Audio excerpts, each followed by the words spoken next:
Hello everyone, this is Major Green, also known as Nitpicking Nerd, and today I want to talk about another interesting theory regarding Vok, the Albino Klingon from Star Trek Discovery, and whether or not he may be the same Albino Klingon we saw in a Deep Space Nine episode, which of course takes place a century later, but Klingons are very long-lived. In that same episode we saw 3 Klingons from the original series, so apparently Klingons can live much longer than humans and still be in great shape. So if those 3 Klingons appeared on Deep Space Nine, then Vok can also still be alive by that time frame. But before I get to that, I want to address the theory that Ash Tyler is actually Vok in disguise. I do think it's a very strong possibility. However, it may also be a red herring. There seems to be a lot of clues to it, and we haven't seen Vok in his Klingon form for a while, so the longer we don't see him, the stronger this possibility becomes.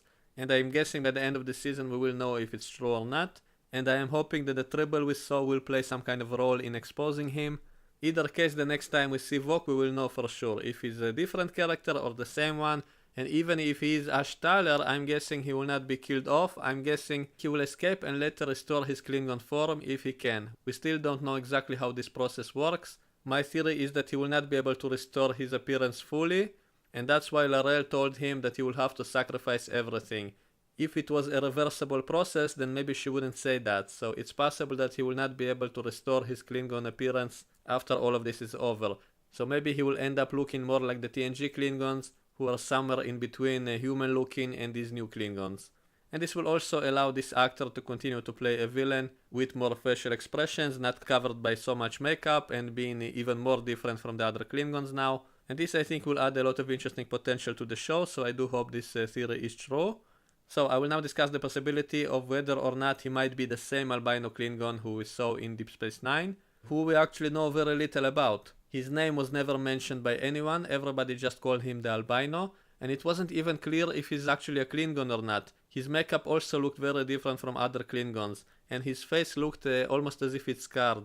And so it's not even clear if he's a Klingon or not. He also seems to despise other Klingons, he calls them scum, and all his followers, all his soldiers are all non-Klingons, so supposedly mercenaries from other species.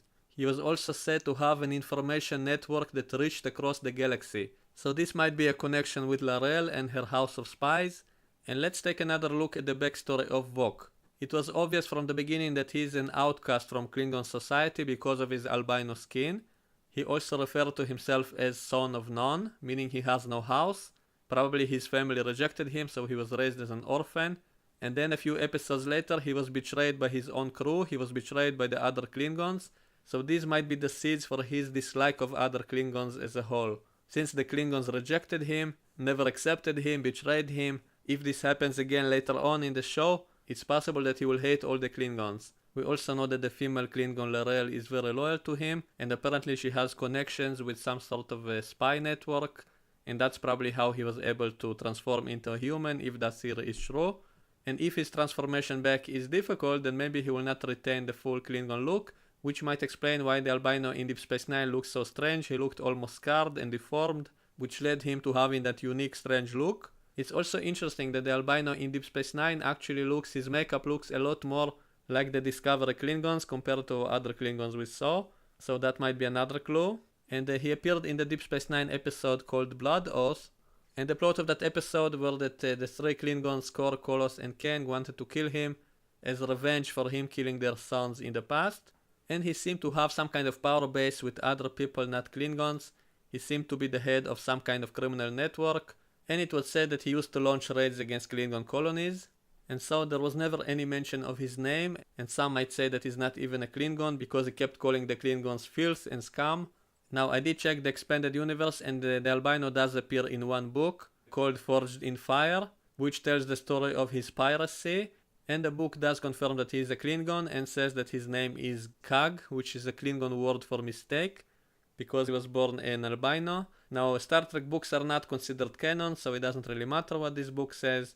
However, it is interesting to know that the backstory is kind of similar. His family didn't want him, his mother tried to kill him as an infant, and that all the Klingons rejected him, and so this explains why he hates fellow Klingons.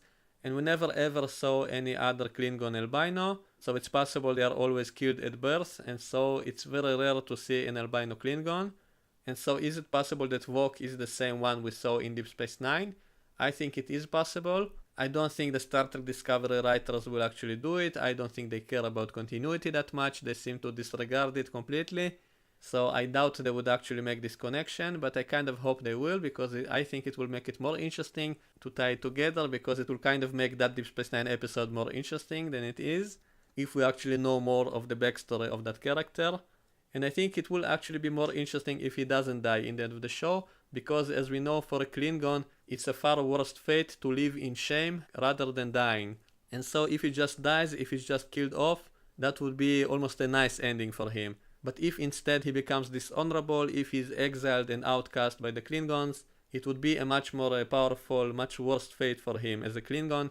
So I think a much better ending would be, instead of him just dying, it would be a much better ending if we see him in the Klingon Council and all the Klingons cross their arms and turn their backs to him, just like in the episode The Sins of the Father, in which they did it to Worf, because this is the biggest shame ever. He's basically been exiled from the Klingons, and so I kind of hope that this will happen to Vok in the end, and that will be the end of his story arc on the show, and that would tie perfectly with what we know of him from Deep Space Nine, if he's indeed the same character, because we know that he was attacking other Klingons, he was hating on other Klingons, so maybe he doesn't see himself as a Klingon anymore. So let me know what you think about this theory. Would you like it to be true or not? Let me know in the comments and we can discuss it. So that's it for now, and I will see you all next time.